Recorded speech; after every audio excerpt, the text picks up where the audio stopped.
Hi, Ivan. Can you hear me? Hi, Lorraine. I can hear you. I was about to say it felt like one of those days, when we were still figuring out to Zoom and Google Meet. Can you hear me? Can you see me? I don't know what's wrong with my TikTok, particularly when I create an event or a live on the calendar. Apparently, people don't see me. In the meantime, I am super excited about today's live. So, guys, I created this event on my calendar, but somehow when I join through my calendar, it's not just working. So, I need a favor from you. If you can just double tap your screen and like this live, because then it's gonna help TikTok's algorithm to send this out to like-minded people. It's such a shame, guys, you're not going to be able to see Ivan's face. It's easy on the eye. As I was telling everyone, I am super excited for this live because we're joined by the one and only Ivan. You all are going to see why I am excited because Ivan is here. Let's engage. How's your day been? Where are you joining us from? In terms of which country are you joining us from?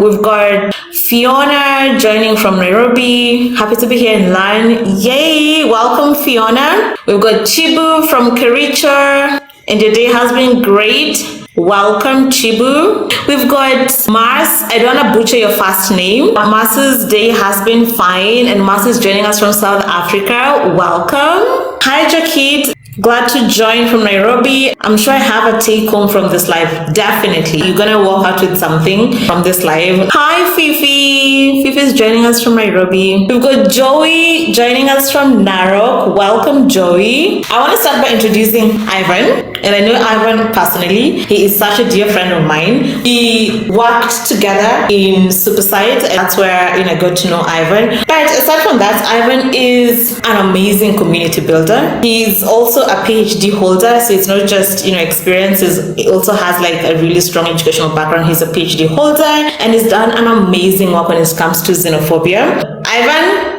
over to you. Introduce yourself, and if you are comfortable with it, let us know where you're joining us from. Thank you so much for building the pressure in terms of the profile. I'm joining from Springbok. I've been traveling a bit, so I'm in Springbok for the first time in South Africa. To introduce myself, apart from what Lorraine has already said, I'm a proudly African, and I have two main passions that I hold. Both of them Lorraine already mentioned. First one being people connections and community building, but also I have a passion in doing research around migration and how that has impacted Africa, mainly black on black racism. So those are my two passions, and I'm excited to be here.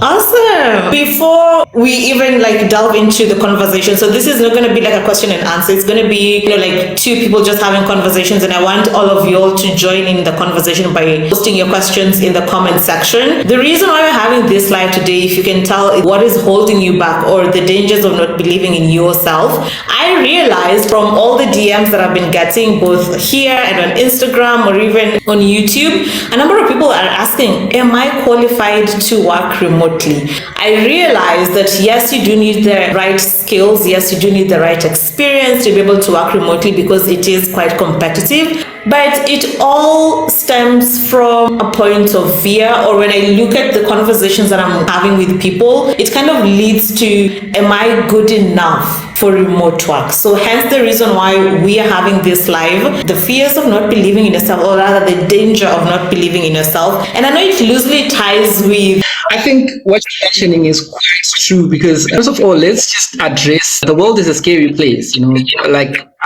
living is a verb, and it's something that you actually have to do. Imposter syndrome, and maybe Ivan, you want to take the conversation from there.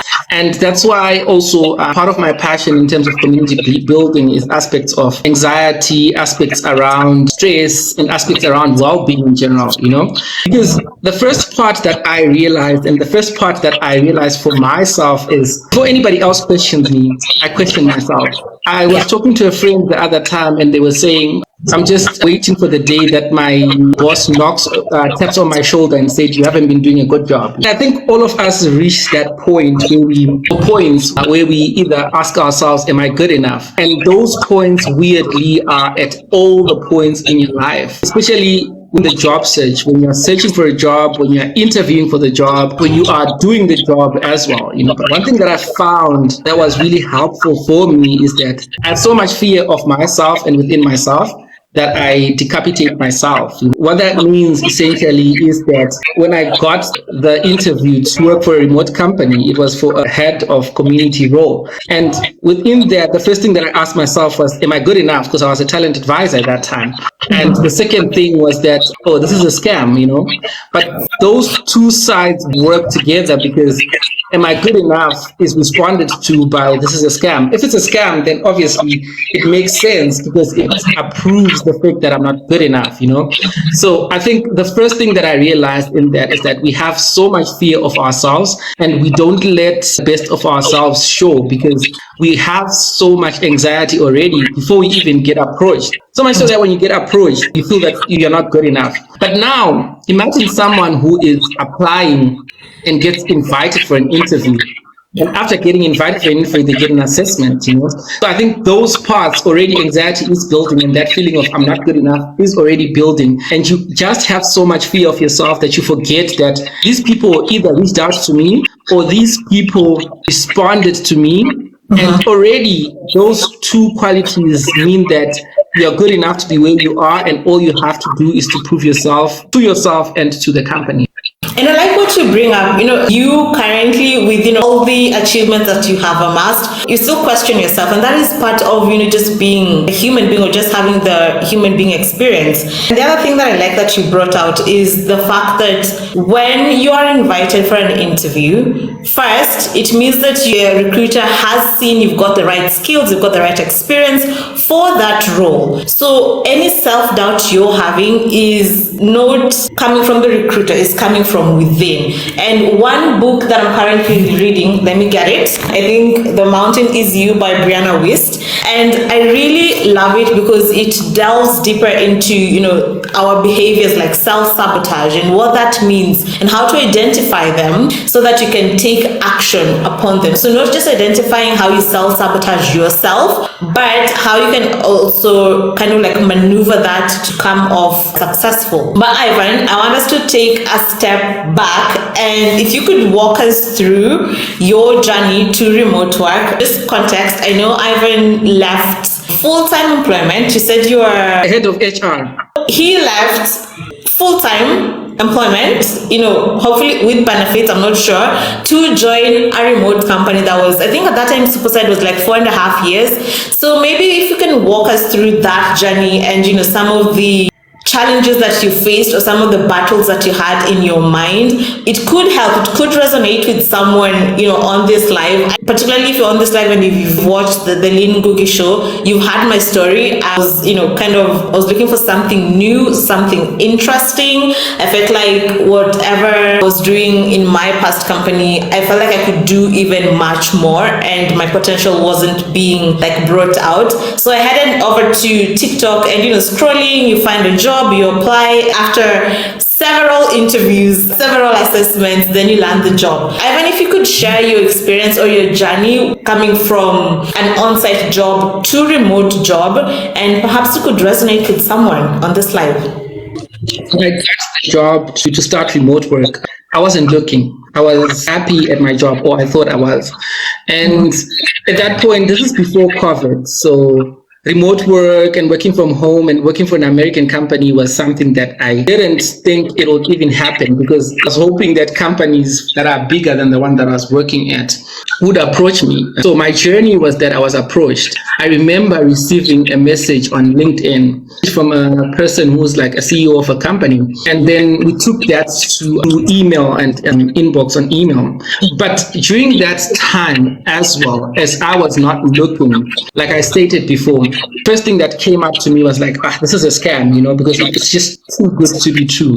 So I think 3 fears that I encountered, I'll talk of the first one is that I spoke about already, is fear of myself. I have to speak about this within the context that we are in as well, because I can't ignore the fact that I was approached as an African to lead a team that was global, with an experience that I felt already I was inadequate for. Within that, like those are fears that built up that were like fears of myself, because I was growing within my career. I came from a space where I was doing surveys and engagement surveys, and I was doing research. My other job after that was the one that I was approached at, where I was working for a tech company as a talent advisor.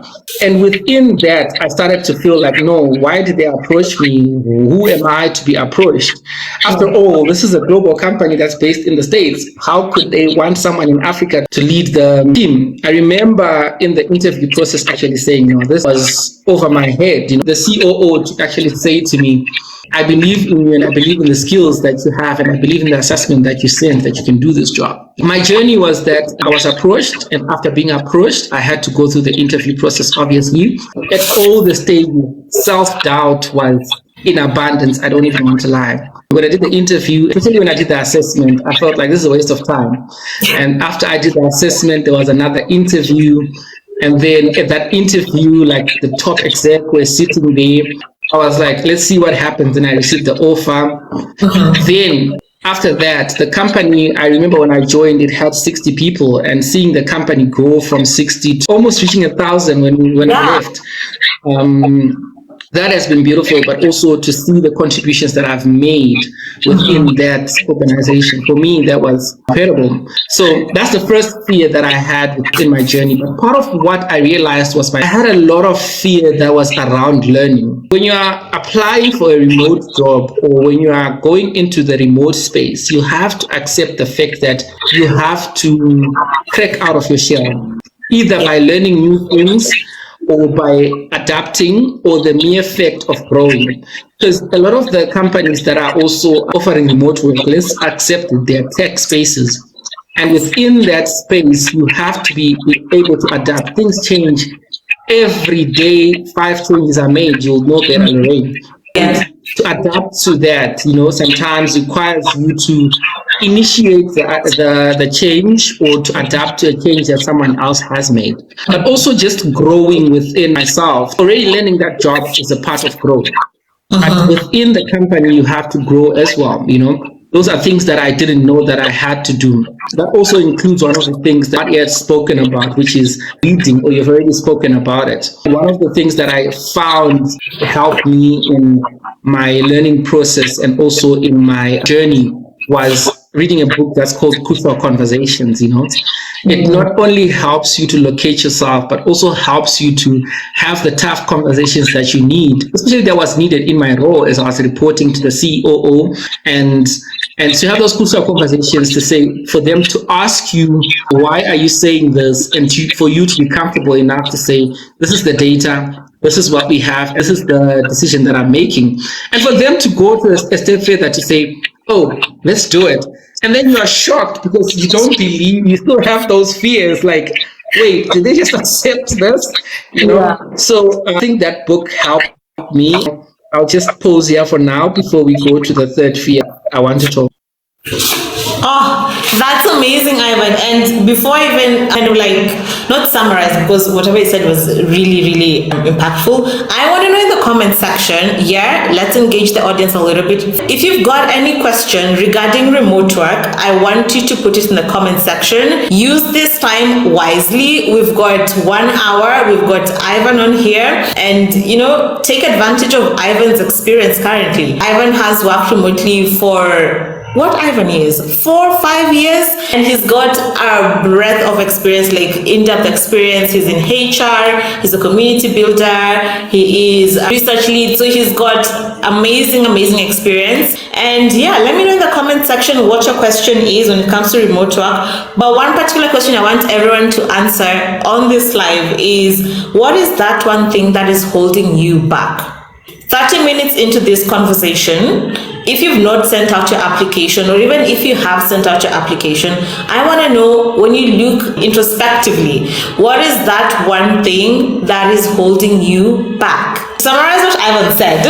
Ivan touched on really key things. One is that even when you get approached, you're still going to go through an interview process. which is one way to tell a scam from a legit job. For example, Ivan was approached by the COO of Supersites. Even when they see you've got the right skills, the experience to land the job, you're still going to go through the interview process. So anyone who's coming like, oh, I've seen your LinkedIn profile and I want to give you this job, and just like that you start, you gotta be, that's like a red flag for me. And the other thing that I haven't touched on is the assessment. The interview process for a remote job, particularly a globally remote job, is intense. That just goes to speak to say what I was saying was not, just thinking coming out of my head. I even went through interviews including with the CEO and the COO, so it is definitely intense. They're gonna be assessments on there as well. And he also touched on one thing that is really, really important. Any remote job, I think it's synonymous to an ever-changing environment.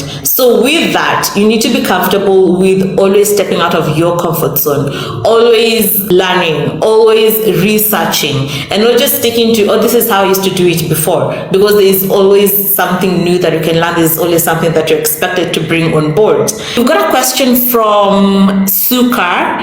If you were to start afresh, what would you do immediately? It's myself ahead of anything, read everything, but also selfishly because I realized some things that I didn't do well. I'll take the industrial psychology module. This is just a selfish perspective because I feel like that module helps with a lot of things that you lack, not only remote work, but in our HR space specifically, with a lot of tools that you need to execute on the job. So I think those are the two that I would do, but mainly I would read myself ahead. I would read everything. I would read even more than I'm reading now. Reading only grows you and helps you, and it extends your horizons in ways that you can't even imagine are possible. We've got a question from JLB Beauty. Confirm the appropriate site where I can apply for the job. JLB Beauty, if you're on a site, then click the link on my bio. First, if you're not following me, give me a follow. Then click the link on my bio. It will take you to our website. Once you land over there, what I want you to do is click find jobs, then all jobs, then scroll down. You're going to find something that interests you or piques your interest, and then you can apply directly from our website. The jobs on our website are all worldwide, so that means you can work literally from anywhere in the world, or those that are hiring the EMEA time zone. Then you've got a question from Womanly Woman. Which books have you read to help in believing in self more? I'll be honest, I'm not a big reader. That was one of my New Year's resolution 2024, and the book that I'm reading right now is this. I think I've taken I'm on page 54 a month later, but I'm taking it one day at a time. The book is The Mountain Is You by Brianna Wist, and I love it. I have any book recommendation? Books that I read that really helped me. Oh, now that I think of it. So the first one, because I've spoken about crucial conversations already, and within my personality is leading with empathy. Leading with empathy really helped me because I am a person who wants to lead with empathy. I prioritize empathy, and I found that book really helpful in terms of positioning me. It was written at a time where it was after COVID, and it was just talking to business people in terms of how can you do better in terms of just leading, not only leading, but also really leading from a point where you are empathetic to the people that you are leading. The third book is Subtle Art of Not Giving an F. Why I would recommend that book is because that book is so healthy in terms of what you can do and what you can prioritize. It also leads to the fear that I was going to talk about later on, which is my last fear. But it also has a rich history that allows you to equip yourself for the world and for everything that comes your way. My last book is something that I know a lot of people that don't agree about. I read the book Spain. It helped me position myself and also helped me normalize myself. I think that book brings about a sense of normalcy that we don't find in any other book, as much as there is criticisms about the book, but it helped me to know that what I face is normal, and regardless of who you are, those things are normal. So those are the books that I'd recommend. Awesome. So guys, continue posting your questions. What is that one thing that is holding you back? And we're definitely gonna get to your questions. All right, Ivan, I want to drive the conversation this way. The I think one fear of mine, I'll be honest, when I was applying to the job, I felt like, yes, I could do the job. However, my fear came in, and maybe that's just how my brain works. I don't know if anyone can resonate with this. My fear came in when I joined my first day at Superside, and it was onboarding, and I saw the caliber of people that were hired. I was freaking out. First of all, I was coming from a manufacturing setup where any small IT computer problem, I would ring IT and be like, my computer is not working. It has frozen. And here was I was expected, to know all these, or to just be self-sufficient. And when in the onboarding class, there are amazing, like top talent people that were there and multicultural. So I guess for me, I really hadn't came to terms with the remote work environment. Like once you get on there, the multicultural, the cross-culturalness of the environment in itself. And I remember talking to Ivan and being like, yo, Ivan, what is this thing on Slack? How do you do a huddle? What is this? What is that? And I do have to commend Ivan. He really made my life at Superside super simple and super easy. If anyone is watching, Ivan, the question to you, what would you advise anyone who is currently on this live and they're thinking, I don't have a cross-cultural experience, I don't have multicultural experience, how then am I going to cope in a remote work environment? What would be your advice? The way that I'm going to answer it is to start off with a question, right? And I want people that are on this live to also answer it. Maybe if you can honestly answer it in the comments as well. How many people at your current job or at your previous job, if you're not employed, are better than you, right? How many people are you better than within your job, right? Currently or the previous job? And for me, the honest answer to that has been, I can't look at anyone who's better, who I'm better than. You are always looking at another person and they're always doing so amazingly, and you're always looking at someone who is next to you and you're thinking, wow, they are doing some amazing, even by the time you're experienced within that job. Unless you don't know how to define the difference between arrogance and confidence, I'll leave it at that.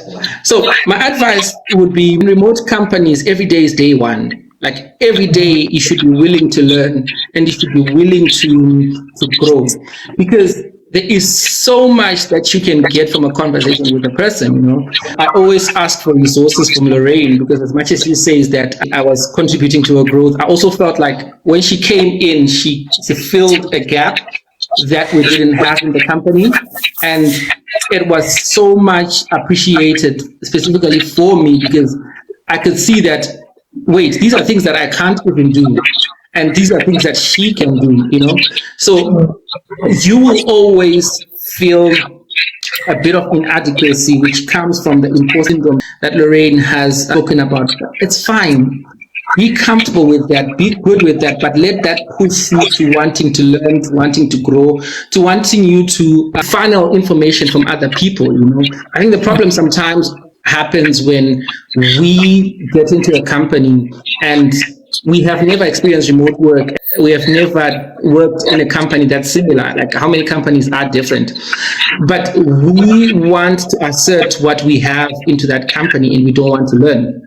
So it goes back to that aspect of how much are you willing to learn? How much are you willing to grow? How much are you willing to adapt? And within that, that's where the response comes from, because you always see people that are better than you, always see people that are doing well and pushing more projects than you. But your response to that should be, how do I learn from this person? How do I accommodate them within my process? I remember when Lorraine joined, we had a lot of conversations about things that we could change, about things that she could bring in, because I saw that she brings in a lot within the company, and those conversations were genuinely me learning from Lorraine as well, because there were a lot of things that were not happening right, and there were a lot of things that I couldn't do, and she could bring that into play. So that would be my response in terms of learn to learn, and always be willing to learn from other people. That imposter syndrome is countered by a willingness to learn and a willingness to grow from other people. Because when you look at another person next to you and you say they are better than you, you're probably looking at one thing that they did amazingly. So learn from that and find out from that and siphon from that as much as you can. I never stop learning from other people, and I never look at other people like they are not better than me, because I feel like whatever they bring to the table, I can learn from that and I can grow from that. And if anyone is here and you've got an interview, or even when you do land your interview, I think what Ivan has brought about very clearly is that always be willing to learn. And if I were to do it all over again, I think in my interview, I would focus more on that and just demonstrating to the recruiter that, hey, I've got a learning mindset, I've got an agile mindset, I'm constantly improving on my skills, constantly, getting those free certificates. And that demonstrates that, you've got one, a learning mindset, and two, that you're comfortable with change, and three, that you're always thinking outside of the box and how you can continuously improve yourself. So, in an interview, make sure that bit comes across. And speaking of interviews, Ivan at some point in Superside was actually managing talent acquisition, or was recruiting people. Ivan was managing talent acquisition or hiring. Talent acquisition isn't familiar to you. Ivan was managing the recruitment process in Superside. And I want to know from you, Ivan, generally, of course, you hiring someone is going to be dependent on the job advert. But generally, whilst you are hiring, what are some of those skills, or what are some of the things that you were looking at? Was it personality? Was it culture fit? What exactly were you looking at? Now, speaking after the person has been shortlisted, of course, having an ATS friendly resume, you know where to come to. But after that, in an interview setup, what are the things that you're looking at? You can always train for skill, but you can never train for culture, So if a person comes in and they have all the skills that are required, but everyone that's working with them is feeling like, I don't want to work with this person, you can lose more people that way, But if a person comes in and then they say, this is where I lack, this is where I want to grow, you can train for that. You can train for culture, and people who, for lack of a better phrase, full of themselves, So I always looked at a candidate and think, what kind of conversation are we having, A bit more context. When I was leading talent acquisition, part of my job was to build a job description and also be able to build a plan in terms of hiring, but also I did most of the initiating interviews, At that point, you only talk to the person who is hiring, the hiring manager. You only talk to them after you've spoken to me, And within that, those are the things that I'm assessing in terms of, is this person going to build our culture, or are they going to break our culture? The CV goes a long way. The LinkedIn goes a long way. And guys, your LinkedIn goes a real proper way. And build your LinkedIn app with Lorraine and build your CV app with Lorraine. It gets you into the interview process. But once you get into the interview process, try as much as possible. I'm not saying people should pretend, but try as much as possible to show as much of how you are a fit within the values and the culture of the company, more than you are showing your skills. Because at the end of the day, we are looking at those things as much as you are a good fit for the role and within the role. So those are the things that I would actually really look for. And also I would ask questions around the role and questions around how you can fit in the role, and we would score that, obviously. But I think it's important for a person to be a fit of the culture, not only of the company but also of the team. So it's important for you, before you even go to the interview, to be able to scan through the page of the company and genuinely see if you fit.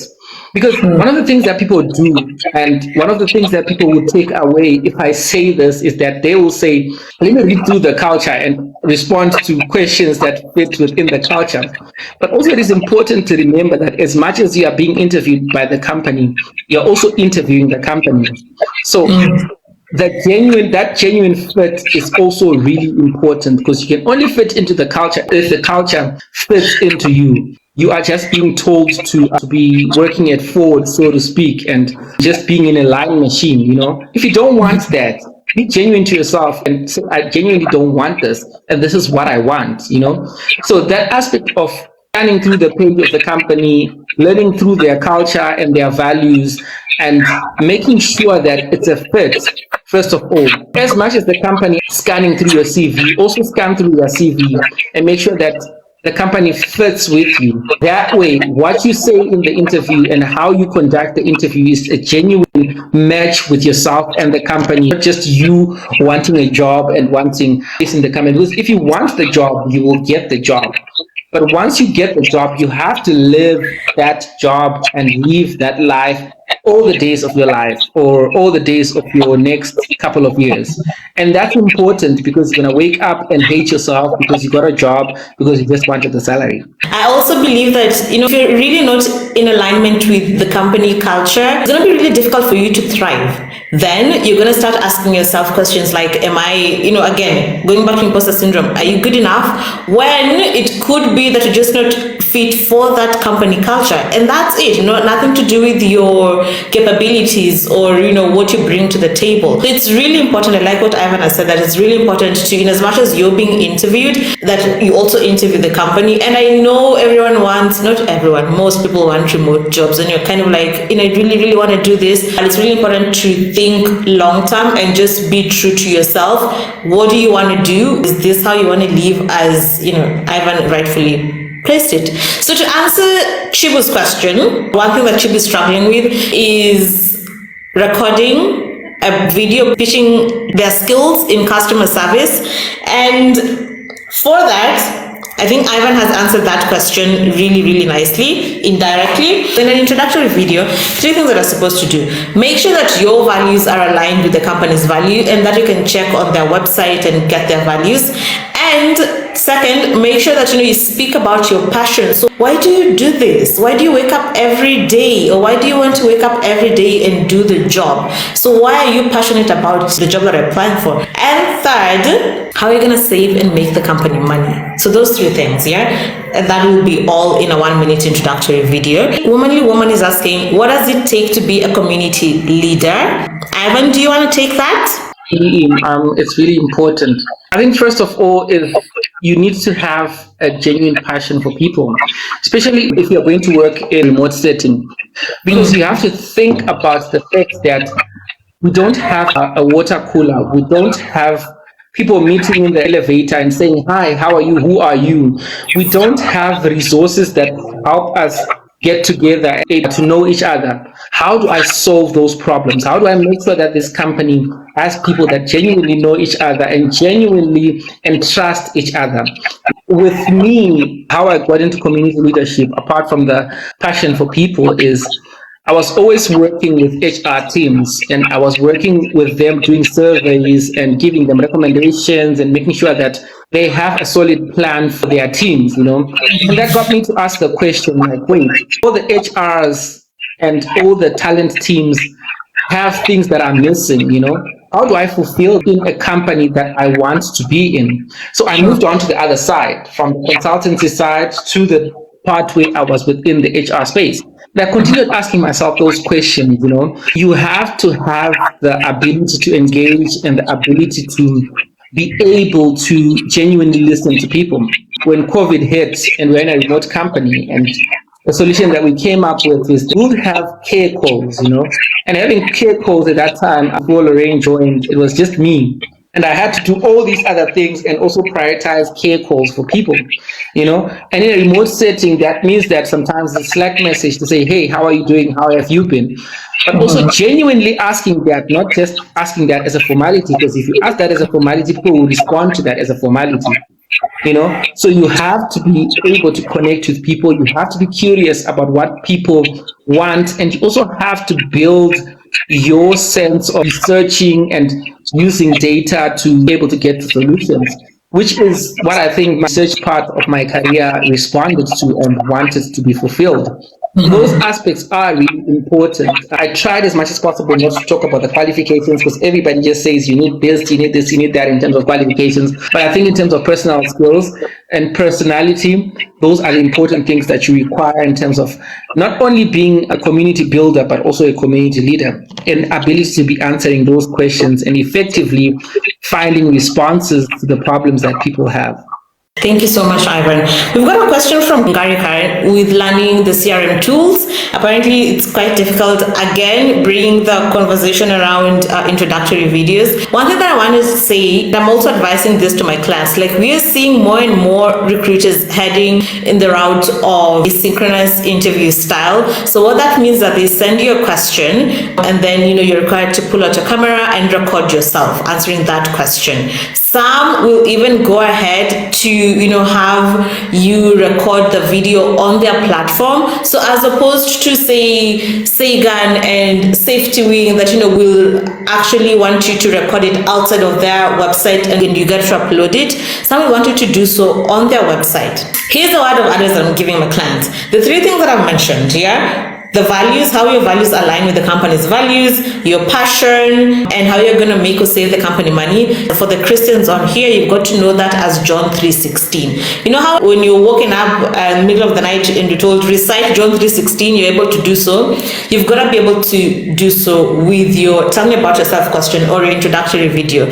Get comfortable with it. I don't think that's going to lose the momentum that it's gaining anytime soon. So the quicker you're able to get accustomed to that, the better for you. As Ivan said, they're literally checking the culture fit, and go ahead and do so.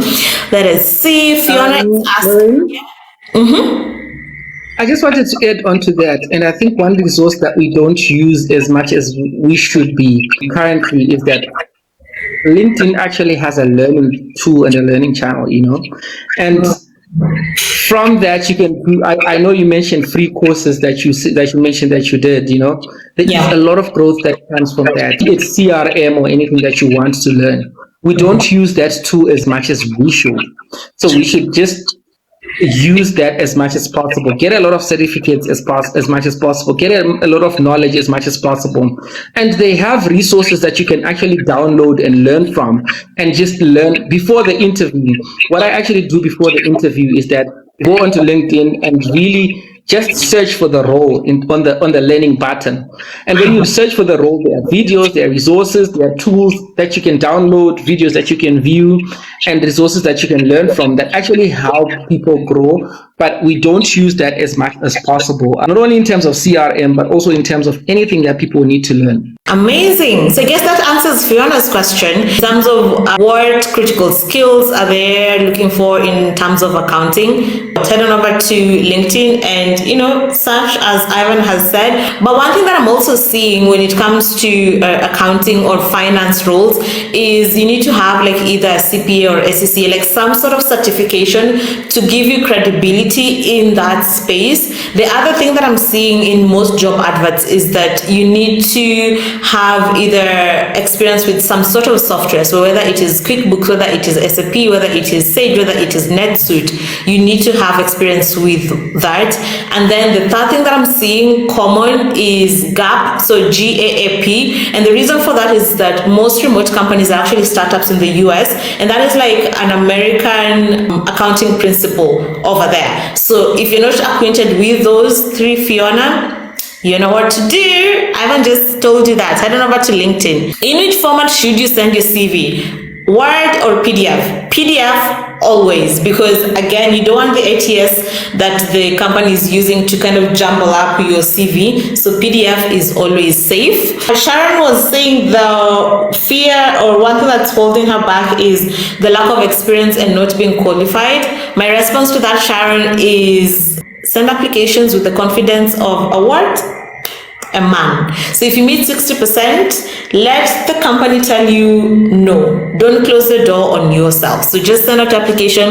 But again, make sure it is ATS friendly and that you've got some level of experience, or at least you meet 60% of the qualifications. Can we we talk about the benefits of online community, one thing that I always tell my clients is it is nice to have experience with, say, like the remote tools, like I mentioned, Slack. And I always advise people to join the Slack channels because Slack is free, and even join like Y Combinator and attend some of the free webinars. I want to know from your end, what are some of the benefits with having like an online community? My mindset on that is I'm a believer in manifesting. So you've got to put yourself in those environments. You've got to act like you're already a remote worker. Put yourself in that environment in readiness for your dreams to come true, so that when they eventually come true, you know how to receive it, you know how to act in that particular environment. And I want to know from you, Ivan,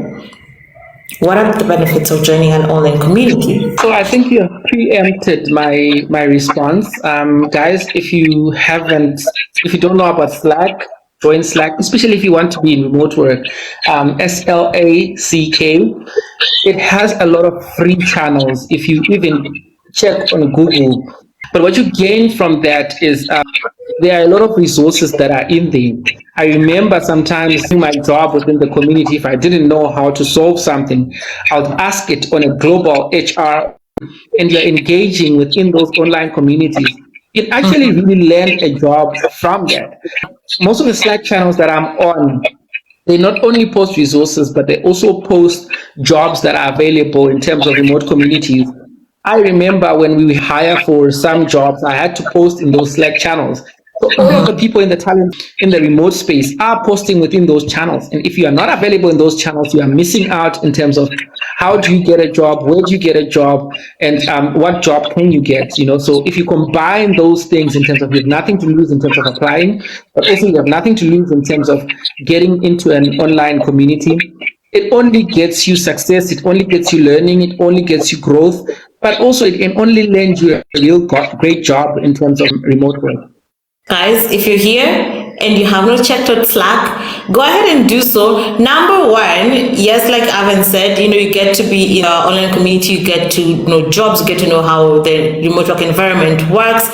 But also during an interview, when you're asked, so Tato, who's joining us late, Tato, I don't know why you've joined us late, but so Tato, what are some of the cross collaboration tools that you've used remotely? You can easily say, I've used Slack. And that's a way of showing the recruiter that you've actually worked remotely. We got a question from Blessed.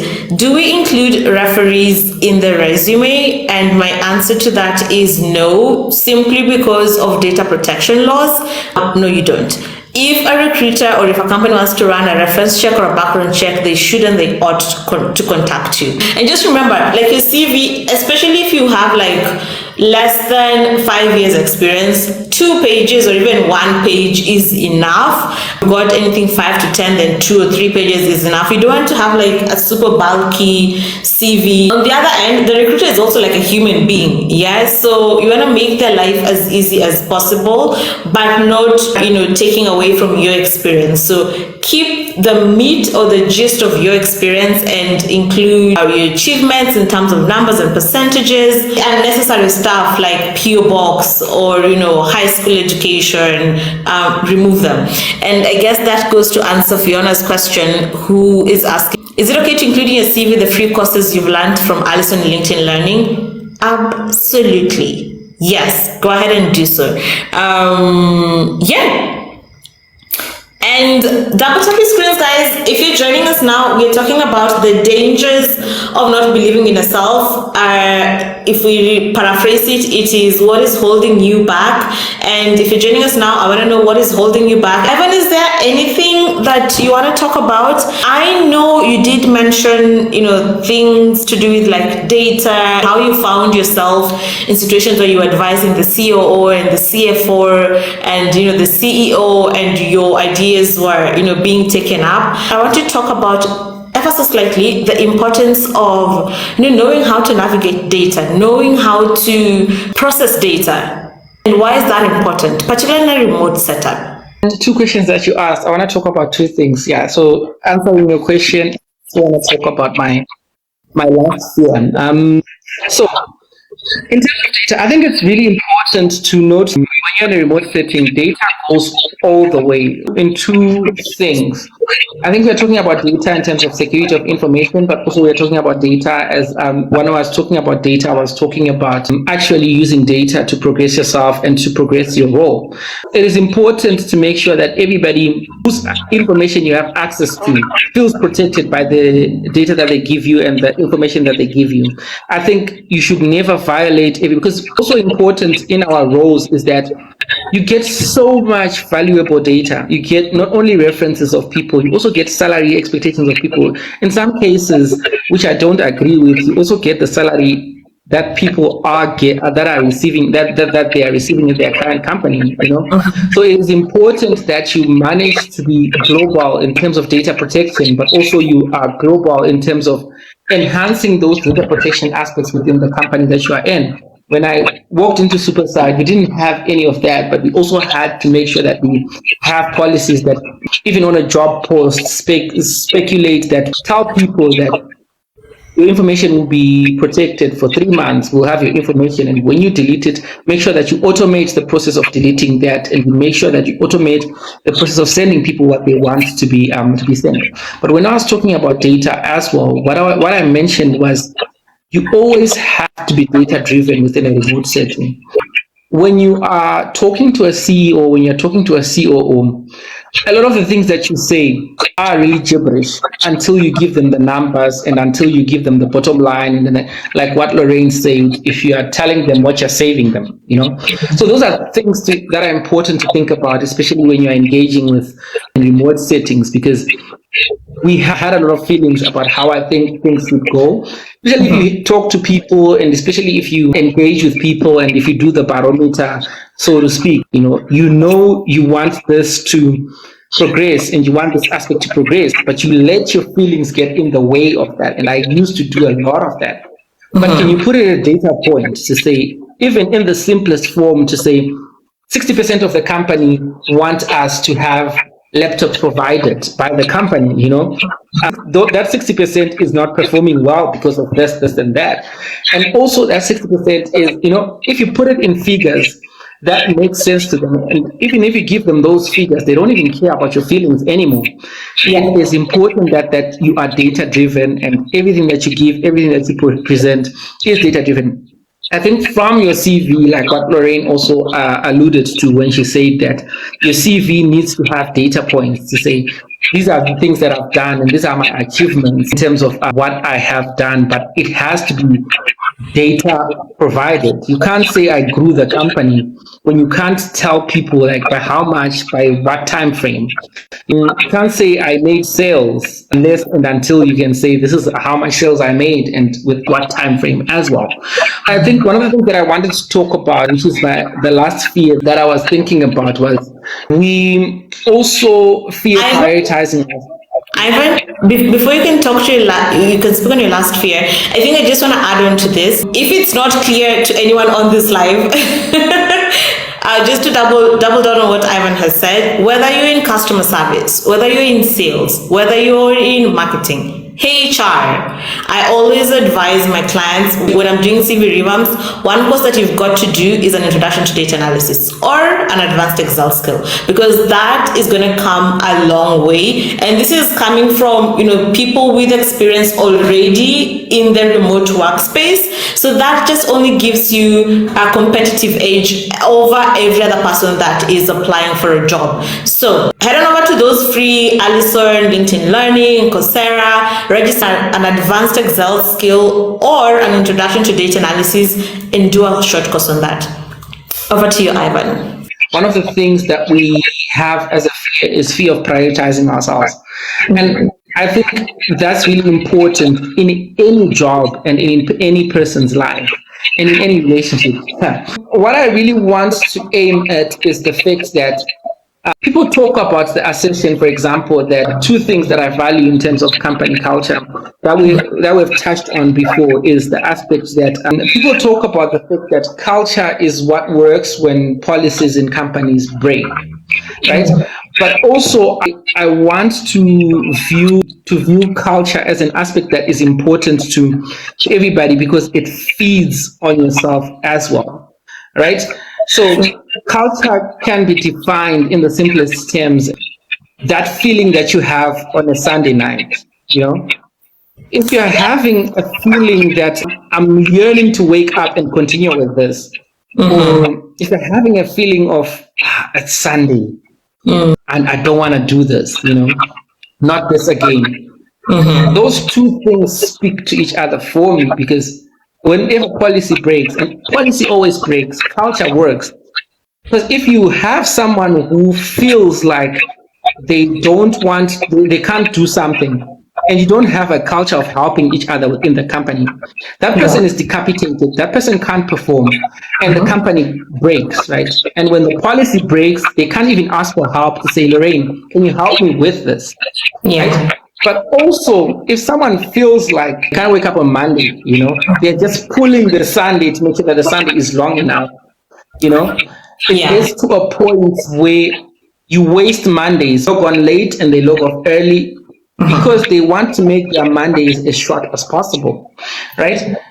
Both of those things speak about prioritizing each other because if you're not prioritizing yourself, then you won't even think about, wait, this company culture is not a fit with me, which we spoke about already. Yeah. But also, if you're not saying you want to wake up and switch on your computer, you will start feeling like you don't have to do the work, cost your wellness on a great deal. So I think it is important for people to prioritize themselves to make sure that as much as they are feeding into the company, they are also getting fed from the company and they are benefiting from what the company is doing. There's a lot of benefits to remote work. You skip traffic, you're at home, you see your family, you can be flexible, you can travel. But all of those things can be ruined by the fact that you're not prioritizing yourself. So it's important to really prioritize yourself within that space as well. But also prioritizing yourself allows you and lets you contribute. I can't contribute if I'm not prioritizing myself. If I have something that's important to me, I'm gonna want to make it part of the company. So if I have the fear of prioritizing myself, I won't be able to say, guys, let's add this to the company. I'll just let things flow as they are because the company is not important to me. I am not important to myself. So things can just go as they are because I have nothing to gain, I have nothing to lose. So I think that fear of prioritizing ourselves works both ways in that regard. Those are gems. Okay, cool. Like you mentioned, if you're not able to prioritize, if you're not able to set boundaries and not just loose boundaries, like really strong boundaries for yourself, you're not going to be able to get the full benefits of working remotely. So maybe you could touch on that a little bit. Few things are as important as you are. It's overlooked, And I said you skip traffic, you spend time with your family and all of those things when you are working remotely. But as importantly as well, you spend a lot of time working.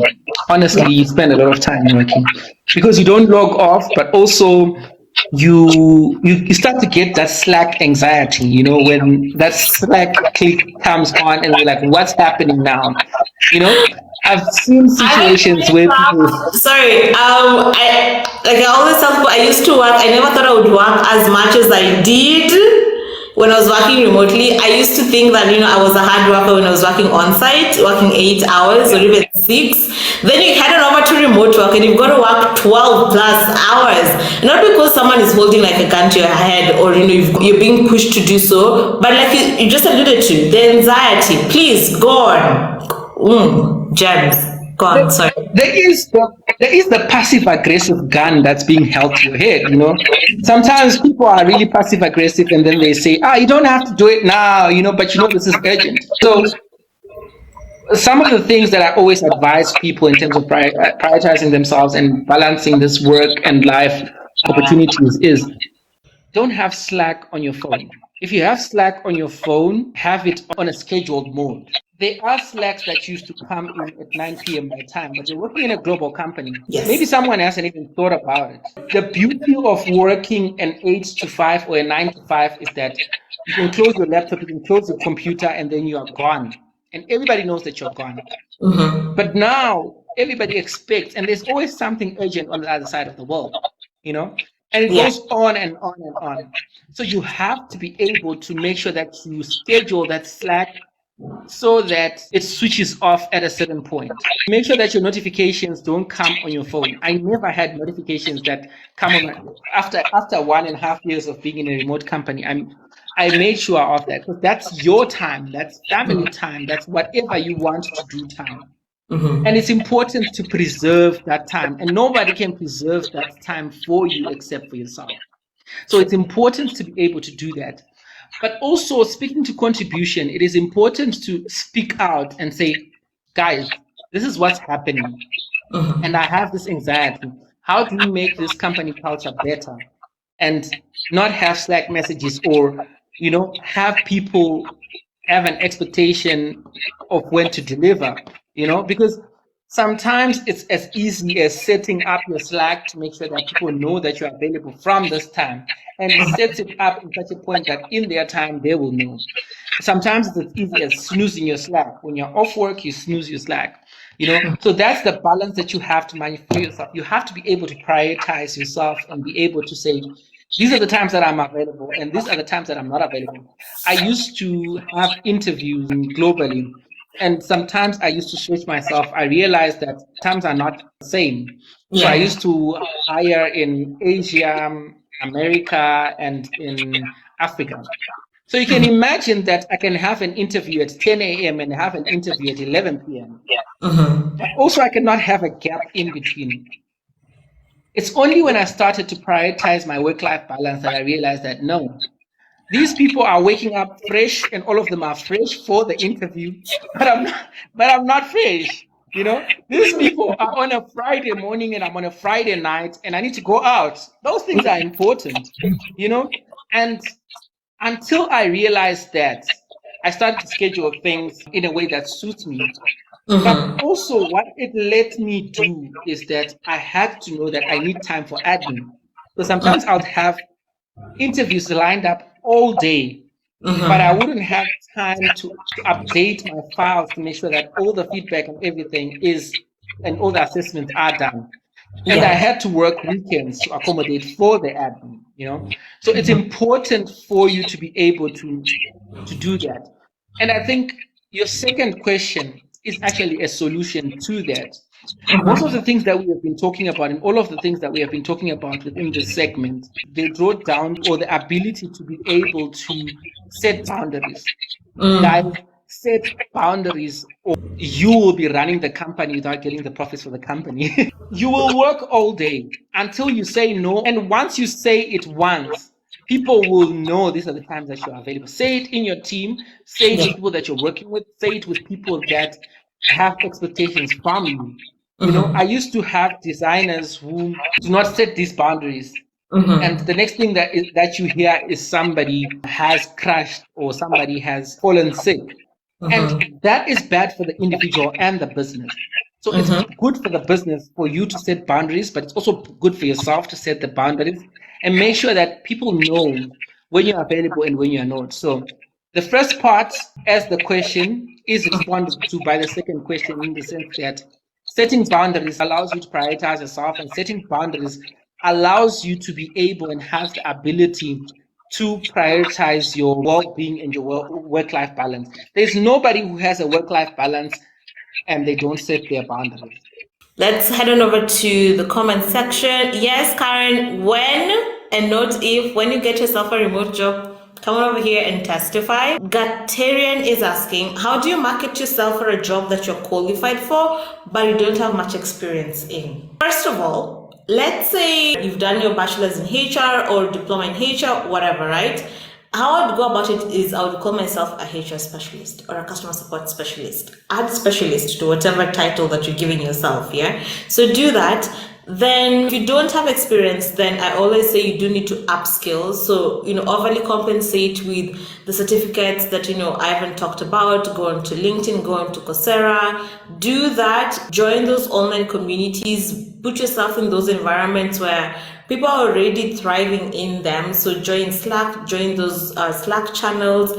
get a feel of how, remote companies operate, how different company cultures are, and yeah, just send out applications. And the other thing is that there are a number of, I lied, not a number of, but there are some opportunities that, require interns or even entry level positions. At the end of the day, if you meet 50 or 60% of the qualifications, send out your application. Ivan, I don't know if you have anything to add on to that. Yeah, I do agree, Lauren. You're never too junior or you're never too senior, especially if you have the qualifications and if you are willing to grow and learn. Get in there, mess things up, like get in there and prove yourself, A lot of these companies need you, and a lot of these companies need people that are resources that build the companies. Get in there, build the company, build the team, and as you prove yourself, you also grow within that team. So I'm not really sure about remote companies that hire interns, but if you find an entry position and you have the skills, obviously try as much as possible to have that conversation within the interview. But also a conversation that we don't have within the interviews is a conversation of growth.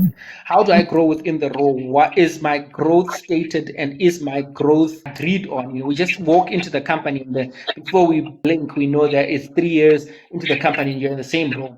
Have those conversations where you ask, is my growth guaranteed? If it's not, then it also gives them a task to say, we want you and we are going to do something about it, or do something about it for the rest of the company, And those conversations are crucial, especially if you are entering into a position where you think you're a junior. But also with the way that remote companies work, you might really think you're a junior, but the company is way advanced in the way that the world is evolving. And that gets back to the aspect of adapting, learn and grow, because you have things to learn in the company, and put the experiences and the certificates that you have on the table, contribute, and then you grow from there. And I think just to add on to what you're saying, Ivan, I've got, I can only speak for HR. I've got HR managers that I'm advising to apply for HR officer roles, because first of all, the experience that you get in your local country is going to be completely different from what you're going to experience when you're working globally.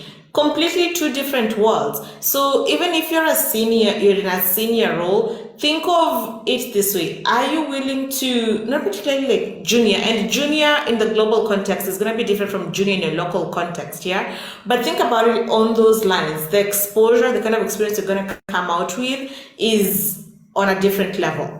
We've got a question from Mimsy. What is the process after signing the offer letter? Ivan, do you want to take that? This is really different for different companies, because we have to also acknowledge the fact that offers are different. But I think the process for you as an individual is to make sure that you assess the offer and it matches what you like. I think one thing that we don't realize, or one thing that we jump to, is the fact that we jump to celebration and we disacknowledge the fact that now it's your time to not only to continue interviewing the company, but also to engage with the company in terms of what you want. Let's remember that this is an offer. This is not an end-of-life trial. When they say this is an offer, they are offering you. So you have an obligation to go through the offer, make sure that you are happy with it before you even celebrate, and ask questions, reinvent things. I've seen people who have their offers reinvented. I've seen people who have their offers renegotiated. And I think there is a skill to that in terms of how do I work through the offer? How do I get through the offer? And I think Crucial Conversation is a book that also helps that, because it's a crucial conversation. You need to know how to say, this salary is not for me. How do I renegotiate my salary? The work hours are not good for me. But we have a fear as well that sets us to say, I've got a remote company. I am just going to sign. The leave days might not be conducive to you, The culture might not be conducive to you. And people can literally change that as you are negotiating the offer. So let's remember that when we have an offer, we are now in control. And we can ask questions. We can ask the relevant details of the offer and not just take it because we have a job. I know there are desperate times when you need a job, but also it is important to make sure that and think of the fact that I'm going to wake up each and every single day doing this. So you need to be happy. You need to know that you can take leave. You need to know that your salary is adequate. You need to know that the culture fits you. All of these things are things that you need to ask. But in terms of process, when it goes to offer, signing is the next part. After signing, you get the job. And after you get the job, you start. That's the basic process before onboarding into a company. But in terms of things that needs to be followed, we forget ourselves in that process, and we forget that we need to make sure that this is an offer. They are now saying, we want you and how can we get you? And you need to tell them how to get you. There is a way of being coached in terms of how to do that. So it's also important to consult in terms of saying, guys, I have this offer.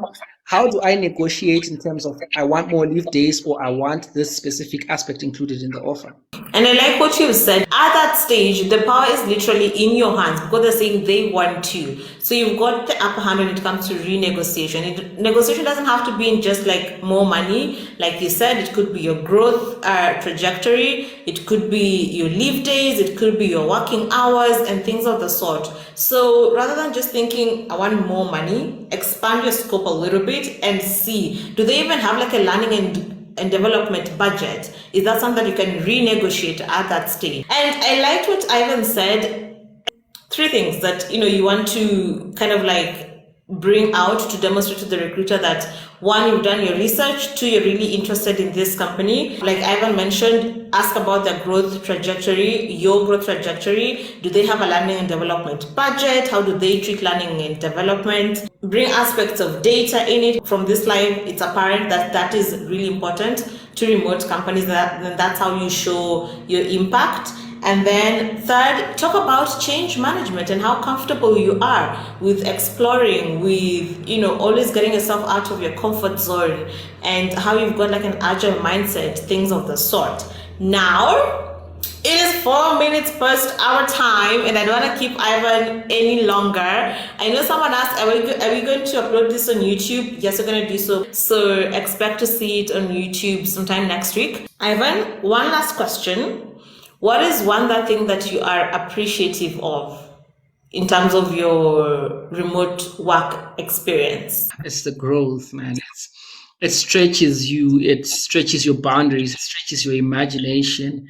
It stretches anything that you can ever think of.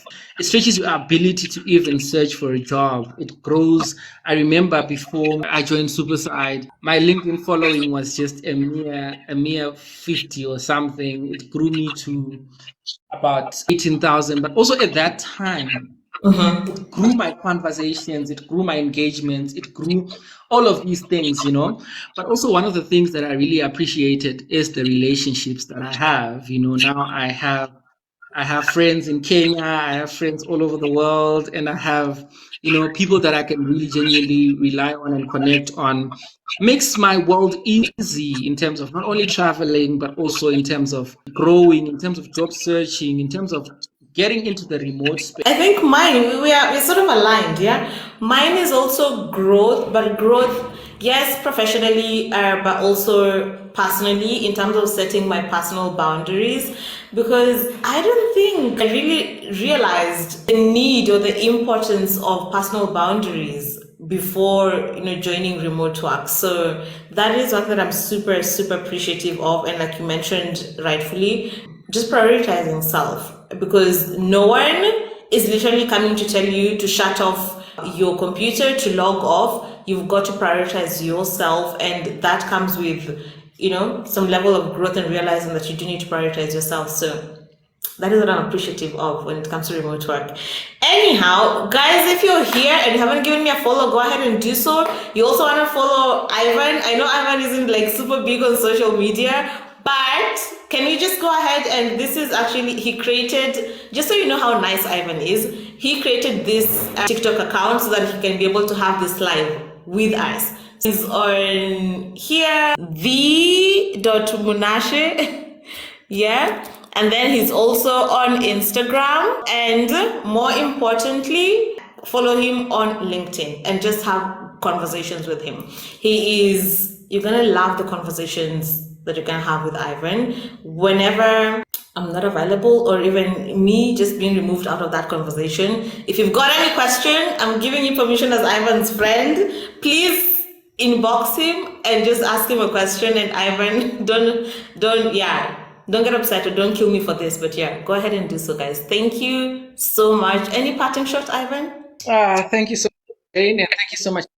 I think my part thought is us to just continue learning, and also most importantly learning from each other.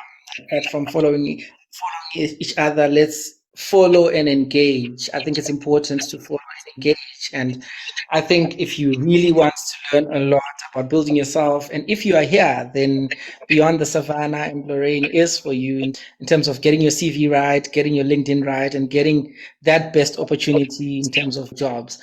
The website is amazing in terms of getting jobs and getting into spaces that you never imagined.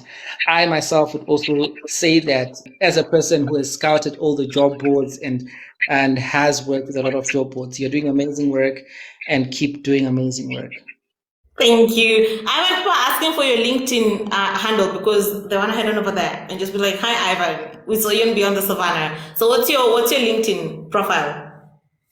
Yes, I think Aaron has already set the notion up. It's Ivan Monashe Katsere, Ivan Monashe Katsere. Follow me and let's have a conversation. Let's just not follow, but let's follow and engage. Yes, guys, follow and engage. Yeah, I've written it down because fellow Kenyans, I know you're struggling with that. It is Ivan Munashe Katsere. I've typed it down. But thank you so much. And yeah, I guess I will see you guys tomorrow. And yeah, for another live. Thank you for engaging. Head on over to LinkedIn and engage with Ivan. Don't just follow. Follow and engage. Thank you. Have a lovely night. Have a lovely morning, evening, wherever you are from the part of this world. And I will see you tomorrow. Bye.